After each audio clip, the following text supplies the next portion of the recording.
अस्सलाम वालेकुम dear students. I am your lecture Abdul Azeem ji. बेटा हम मैनेजमेंट अकाउंटिंग में स्टैंडर्ड कॉस्टिंग एंड वेरिएंसेस का चैप्टर पढ़ रहे हैं। आज हमारा इस चैप्टर का लास्ट लेक्चर है और इसमें हम आखिरी लर्निंग आउटकम स्टेटमेंट कवर करने जा रहे हैं। इसमें यह है कि आप जब अपने वेरिएंसेस कैलकुलेट कर लेते हैं तो उसके बाद आप मैनेजमेंट के लिए एक स्टेटमेंट बनाते हैं जिसको बोलते हैं ऑपरेटिंग स्टेटमेंट या प्रॉफिट रिकंसिलिएशन स्टेटमेंट। यहाँ प्रॉफिट रिकंसिलिएशन लिखा है, टेक्निकल ज़बान में इसको ऑपरेटिंग स्टेटमेंट कहते हैं। तो ये समरी स्टेटमेंट होती है, समझ लें। इसमें तमाम वेरिएंसेस जो हमने कैलकुलेट किए होते हैं वो लिख के अपने बजटेड फिगर्स को एक्चुअल के साथ मैच करवाते हैं। तमाम फेवरेबल वेरिएंसेस प्रॉफिट में बजटेड फिगर में ऐड हो जाते हैं और एक्चुअल जवाब आ जाता है और तमाम एडवर्स वेरिएंसेस माइनस होते हैं। तो आज हमने अपने स्टैंडर्ड कॉस्टिंग का ये जो तीसरा एरिया है, reconciliation of budgeted and actual profit, budgeted and actual profit को रिकंसाइल करना सीखना है। इसको प्रॉफिट रिकंसिलिएशन स्टेटमेंट भी कहते हैं। तो लर्निंग आउटकम स्टेटमेंट ए और बी है, ज़रा पढ़ते हैं इसको। तो वो ए स्टेटमेंट में कहता है reconcile budgeted profit with actual profit. आपने बजटेड प्रॉफिट से स्टार्ट करना है।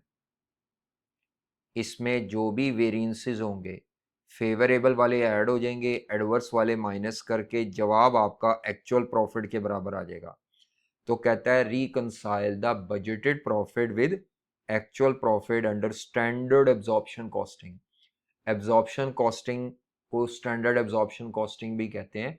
यानी एब्जॉर्प्शन कॉस्टिंग और जो ये वेरिएंस का चैप्टर है जब मिला के लगाते हैं तो उसको स्टैंडर्ड एब्जॉर्प्शन कॉस्टिंग कहते हैं। तो आपसे कहता है ये रिकंसिलेशन बनाए।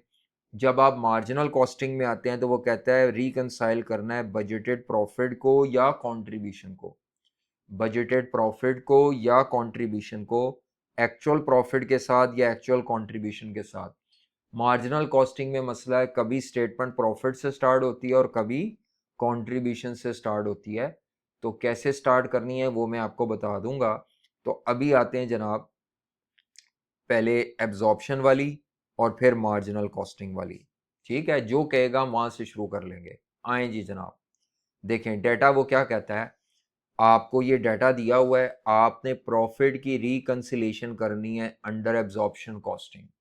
तो क्वेश्चन में उसने हमें क्या दिया है, उसने हमें सेल्स का बजटेड डाटा दे के ये बजटेड सेल यूनिट्स दे दिए हैं 4800। सेलिंग प्राइस दे दी है, ये जो बजट में सेलिंग प्राइस होती है इसका एक्चुअली नाम स्टैंडर्ड सेल प्राइस है। बजट में और स्टैंडर्ड में फ़र्क सिर्फ पर यूनिट का है। बजट टोटल का प्लान होता है और पर यूनिट के प्लान को, पर यूनिट के बजट को स्टैंडर्ड बोलते हैं। Standard absorption cost, absorption cost यानी एब्जॉर्प्शन कॉस्टिंग के हिसाब से जो कार्ड बना हुआ है वो $21 की है। तो जब आप $35 में से $21 माइनस करेंगे तो स्टैंडर्ड प्रॉफिट आ जाएगा $14 का स्टैंडर्ड प्रॉफिट। और अगर आप कंट्रीब्यूशन की बात करें, स्टैंडर्ड कंट्रीब्यूशन वो उसने $18 कहा है, यानी स्टैंडर्ड कंट्रीब्यूशन उसने $18 कहा है। तो चले मैं कार्ड बना लूंगा। एक्चुअल रिजल्ट कहता है एक्चुअल रिजल्ट्स में ये 5100 एक्चुअल यूनिट सोल्ड है, ये एक्चुअल सेल वॉल्यूम है बेटे। और 168300 ये एक्चुअल सेल रेवेन्यू है। अगर मैं एक्चुअल सेल प्राइस निकालना चाहूँ तो 168300 टोटल 5100 फुटबॉल को बेच के आया है। तो एक यूनिट पे $33 पर यूनिट की सेल प्राइस है actual sale price. Total sale revenue divided by total unit sold, ये एक यूनिट की सेल प्राइस आ जाएगी। नॉन प्रोडक्शन ओवरहेड $3400 हैं, ये एक्चुअल ओवरहेड्स हैं। आपसे कहता है प्रॉफिट की रिकंसिलेशन स्टेटमेंट बनानी है, पहले एब्जॉर्प्शन से बनानी है फिर मार्जिनल से बनानी है, यानी दोनों से बनानी है। तो ये जनाब उसने ये वेरिएंसेस के आंसर निकाल के दिए हुए हैं। Sale price variance, sale volume variance, ये वाला जो वॉल्यूम वेरिएंस है ये एब्जॉर्प्शन कॉस्टिंग में बनाया हुआ है उसने। और ये जिसमें कंट्रीब्यूशन लिखा हुआ है ये मार्जिनल कॉस्टिंग के हिसाब से निकाल के दिया है। वैसे तो मैं चाहूँ इन तीनों में से जो भी वेरिएंस है मैं वेरीफाई कर सकता हूँ, मटेरियल प्राइस, यूजेज, ये सारे हैं। वॉल्यूम वेरिएंस सिर्फ एब्जॉर्प्शन में होता है, मार्जिनल कॉस्टिंग में वॉल्यूम वेरिएंस नहीं होता। ठीक है जी। आए जी, प्रॉफिट की रिकंसिलिएशन स्टेटमेंट कैसे बनती है, तो लिखें जी, हेडिंग दें profit reconciliation under absorption costing, under absorption costing. जी जनाब, सबसे पहले लिखा जाता है बजटेड प्रॉफिट। सबसे पहले लिखा जाता है बेटा बजटेड प्रॉफिट। अब बजटेड प्रॉफिट तो क्वेश्चन में कहीं नहीं दिया हुआ, उसने तो बजटेड सेल यूनिट्स दी हैं, सेल प्राइस दी है, कॉस्ट दी है। तो बजटेड प्रॉफिट निकालने के लिए आपको क्या करना पड़ता है, जो आपको क्वेश्चन में स्टैंडर्ड प्रॉफिट पर यूनिट दिया होता है, कार्ड में स्टैंडर्ड प्रॉफिट पर यूनिट होता है। शॉर्टकट मैंने बताया हुआ है कि स्टैंडर्ड एक यूनिट का प्लान है, बजट टोटल का प्लान है, तो इसको इनटू बजटेड सेल यूनिट्स कर देते होते हैं। जो भी हमारा स्टैंडर्ड प्रॉफिट पर यूनिट होगा, जो भी हमारा स्टैंडर्ड प्रॉफिट पर यूनिट होगा, उसको हम बजटेड सेल यूनिट से मल्टीप्लाई करेंगे तो बजटेड प्रॉफिट आ जाएगा। तो स्टैंडर्ड प्रॉफिट पर यूनिट कैसे आता है, देखें, स्टैंडर्ड सेल प्राइस थी $35 per unit, standard cost absorption में $21, तो $14 पर unit is the standard profit. $14 है, $35 माइनस 21 जी, into budgeted sale units, budgeted sale units थे 4800, तो करें जी, बजटेड प्रॉफिट आ जाता है 67,200। ठीक है जी। अब इसके अंदर कोई भी फिगर एक्चुअल नहीं है। जब आपने ये भी स्टैंडर्ड प्लान फिगर ली, ये भी प्लान फिगर ली, तो ये इसीलिए बजटेड प्रॉफिट है। अब सबसे पहले सेल का वॉल्यूम वेरिएंस एडजस्ट करना है, एब्जॉर्प्शन वाला। जब इसमें आप सेल का वॉल्यूम वेरिएंस एडजस्ट करेंगे ना, तो फिर ये जो प्रॉफिट आएगा ये एक्चुअल सेल वॉल्यूम पे आ जाएगा, क्योंकि ये वॉल्यूम के अंदर जब मैं वॉल्यूम का वेरिएंस एडजस्ट करूंगा, जो भी वेरिएंस है, तो इसके अंदर ये 5100 यूनिट जो एक्चुअल यूनिट सोल्ड है वो उसका आ जाएगा। तो ये बात ज़हन में रखें कि आपने इसमें सबसे पहले सेल वॉल्यूम वेरिएंस एडजस्ट करना है, जो कि 4200 है, 4200 है। अब ये 4200 पता है कैसे निकला होगा, actual sale units 5100, budgeted sale units 4800, तो ये 300 यूनिट्स आ गया इनटू स्टैंडर्ड प्रॉफिट। तो अब आप देखें ये फेवरेबल वेरिएंस है 4200 का, ये 4800 और ये 300 यूनिट्स मिलेंगे तो ये 5100 यूनिट्स के लिए प्रॉफिट आ जाएगा। इसको बोलते हैं standard profit at actual volume, sale volume, यानी स्टैंडर्ड प्रॉफिट या budgeted profit at actual volume या standard profit at actual volume. ठीक है, ये नाम रख देते हैं इसका।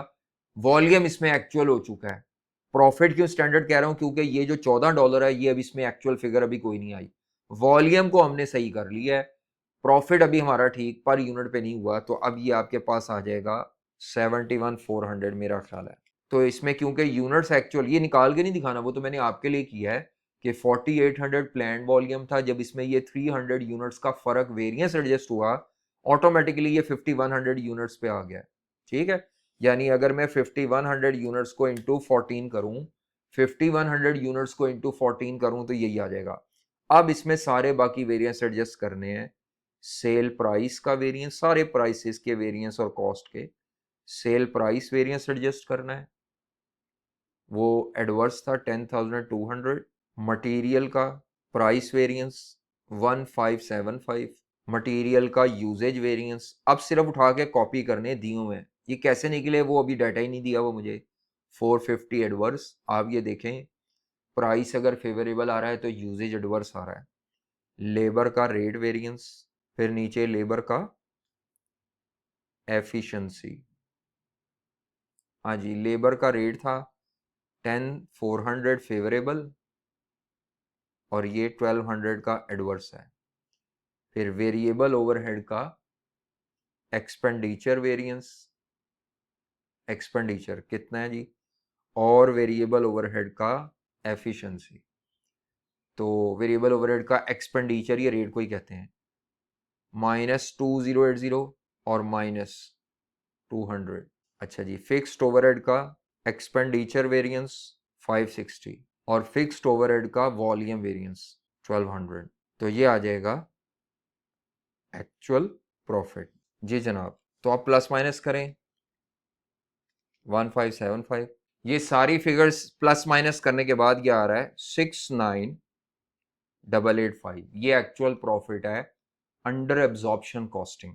Actual profit under absorption costing, ये ले जी, ये एब्जॉर्प्शन कॉस्टिंग का फॉर्मेट है। अब आते हैं मार्जिनल कॉस्टिंग का प्रॉफिट स्टेटमेंट।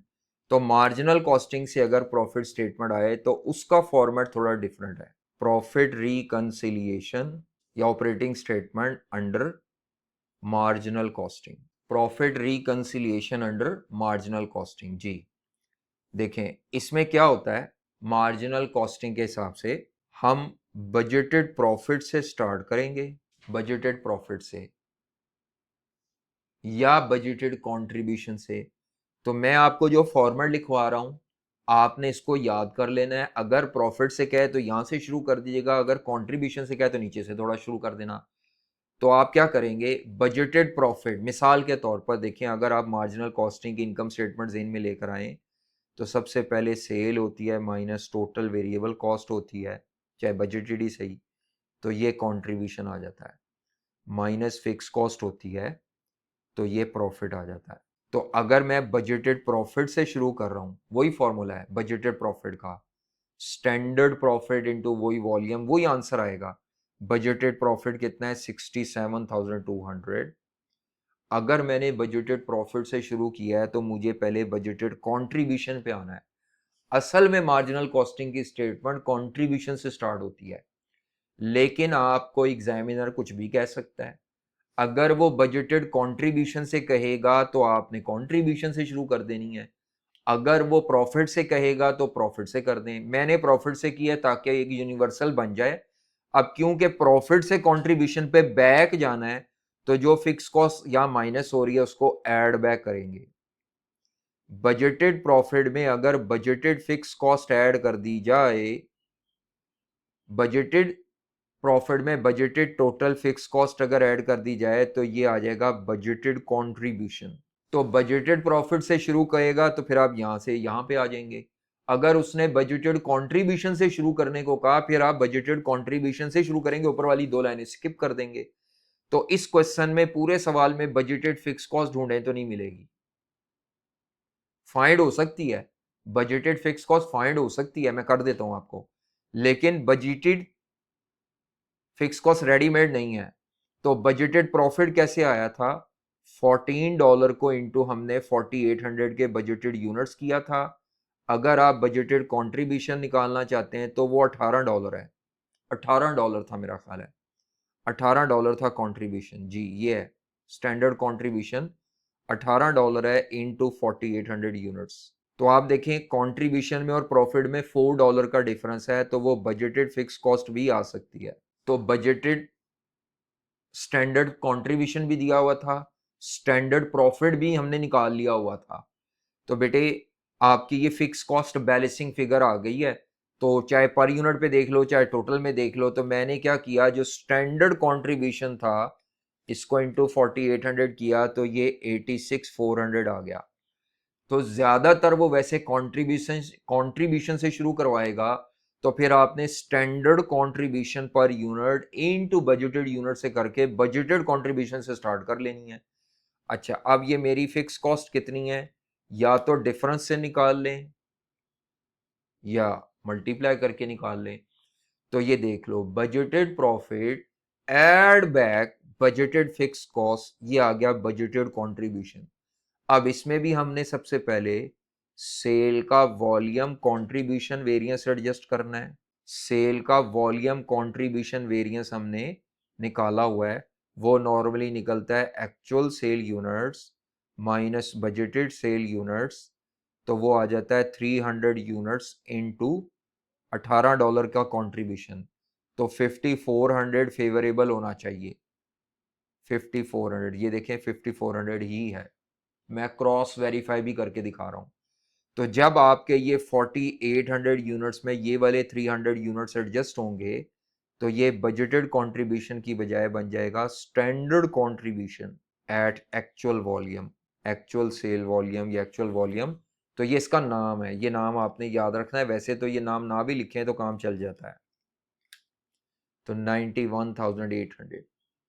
अब नीचे सारे वेरिएंसेस आपने बिल्कुल पहले की तरह एडजस्ट करने, सारे सारे वेरिएंसेस पहले की तरह एडजस्ट करने जी। वो कैसे करने हैं?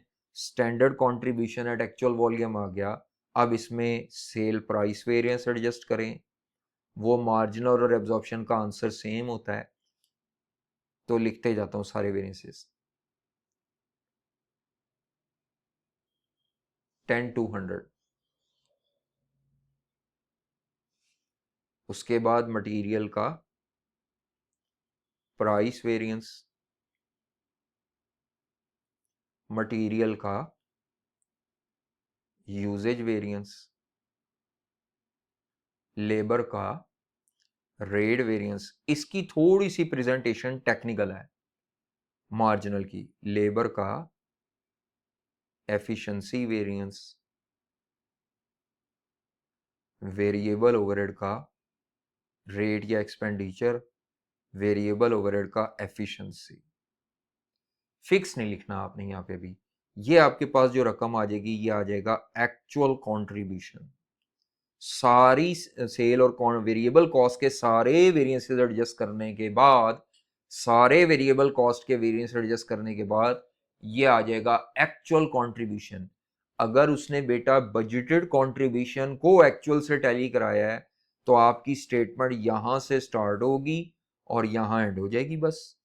फिक्स कॉस्ट का कुछ भी नहीं करना। लेकिन अगर उसने बजटेड प्रॉफिट से स्टार्ट करवाया है तो पहले आपको मजबूरन बजटेड कंट्रीब्यूशन पे आना है, क्योंकि मार्जिनल कॉस्टिंग में contribution is more important than profit. अब आप वेरिएंसेस लिखते जाएं। प्राइस क्या है? 1575 फेवरेबल, यूजेज एडवर्स था 450, ये 10,400 था फेवरेबल, ये मेरा ख्याल एडवर्स था 2080, और ये था शायद 200। हाँ जी, वेरिएबल ओवरहेड का एफिशिएंसी है -200। तो एक्चुअल कंट्रीब्यूशन क्या आता है? इन सबको प्लस माइनस कर रहा हूं।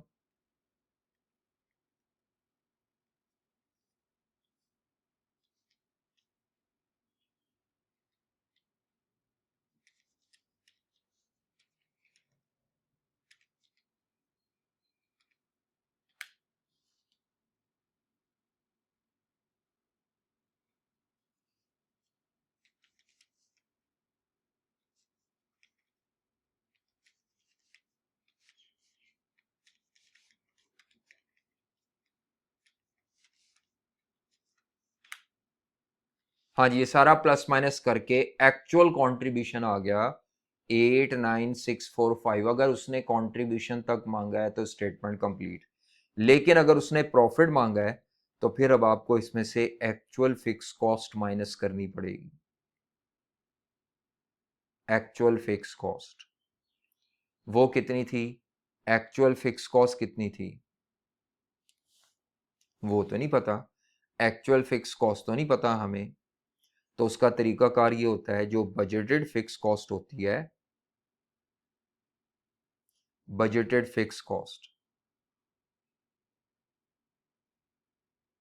माइनस में लिख के फिक्स्ड ओवरहेड का एक्सपेंडिचर वेरिएंस, वो 560 माइनस का था। फिक्स कॉस्ट माइनस करनी है ना, प्रॉफिट निकालना है। हाँ जी, तो अब आपका ये भी माइनस में है। अब क्यों माइनस करें? क्योंकि प्रॉफिट तक पहुंचने के लिए माइनस करनी होती है बजटेड फिक्स्ड और ये एक्सपेंडिचर। तो 19,200 भी माइनस का है और 560 भी माइनस का है। तो यहाँ पर 19,760 की एक्चुअल फिक्स कॉस्ट ये आ जाएगी। बजटेड फिक्स कॉस्ट बेटे ये कंट्रीब्यूशन में से माइनस करनी है, एक्चुअल भी माइनस करनी थी। तो बजटेड फिक्स कॉस्ट और ये एक्सपेंडिचर माइनस का है, तो ये दोनों कंबाइन होके ये माइनस करोगे तो तुम्हारे पास एक्चुअल प्रॉफिट आ जाएगा।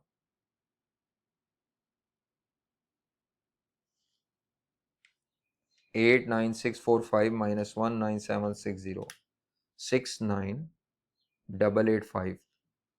ऊपर एब्जॉर्प्शन में प्रॉफिट जो आया है वो भी 69855 है, मार्जिनल में भी देखो वही आया है। बच्चे ये पूछते हैं क्या ये प्रॉफिट सेम आएगा? नहीं। इस क्वेश्चन में क्योंकि ना ओपनिंग इन्वेंट्री थी ना क्लोजिंग इन्वेंट्री थी, इसीलिए यहाँ क्योंकि इन्वेंट्री में कोई डिफरेंस नहीं दिया हुआ तो मार्जिनल और एब्जॉर्प्शन का प्रॉफिट सेम आया है। वापस चले जाओ मार्जिनल एब्जॉर्प्शन के चैप्टर में, वहां पे आपने सीखा हुआ है कि जब इन्वेंट्री में चेंज ना हो, प्रोडक्शन भी और सेल भी बराबर हो, तो मार्जिनल और एब्जॉर्प्शन के प्रॉफिट सेम आते हैं। अगर क्लोजिंग इन्वेंट्री ओपनिंग के मुकाबले में ज्यादा है, अगर क्लोजिंग इन्वेंट्री ओपनिंग के मुकाबले में ज्यादा है, वो तब ज्यादा होती है जब प्रोडक्शन सेल से ज्यादा हो, फिर एब्जॉर्प्शन का प्रॉफिट ज्यादा होता है, मार्जिनल का कम होता है। अगर क्लोजिंग इन्वेंट्री ओपनिंग से कम है तो मार्जिनल का प्रॉफिट जो होगा फिर वो ज्यादा होगा, एब्जॉर्प्शन का कम होगा। तो ये एक रिलेशनशिप का टेबल याद करवाया था आपको, वो आपको याद होना चाहिए। इस क्वेश्चन में ये दोनों सेम इसलिए आ रहे हैं, पूरे क्वेश्चन में जिक्र ही नहीं था। अब आपको पेपर में वो ये स्टेटमेंट पूरी दे सकता है और इस स्टेटमेंट में से कोई भी फिगर वो मिस कर सकता है। ठीक है, ये बात ज़हन में रखना। बजटेड फिक्स कॉस्ट 19,200 ने माइनस होना है। बच्चे कई दफा देखते हैं कि सर यहाँ पे 19,200 एग्जामिनर ने प्लस में लिखा हुआ था, चाहे उसने प्लस में लिखा हुआ है, उसने प्लस में लिखा हुआ है, तो आप फिर इसको 560 माइनस में, आपने ये बात याद रखनी है वो प्लस में लिखा भी हो तो वो कॉस्ट है, माइनस में है। ठीक है, तो ये दोनों कंबाइन होकर, हाँ अगर ये प्लस में होगा वो कॉस्ट माइनस में ही काउंट होनी है, माइंड में आप रखें, वहां एग्जामिनर जो मर्जी साइन प्रेजेंट कर दे। ठीक है, तो ये भी कॉस्ट है, ये भी माइनस में आने का मतलब ये भी एक्स्ट्रा कॉस्ट है, तो आपने 19,760 माइनस करना है। ज्यादातर वैसे वो बजटेड कंट्रीब्यूशन से एक्चुअल कंट्रीब्यूशन तक टैली करवाता है। ठीक है बेटा, चले, ओके जी, थैंक यू, अल्लाह हाफिज।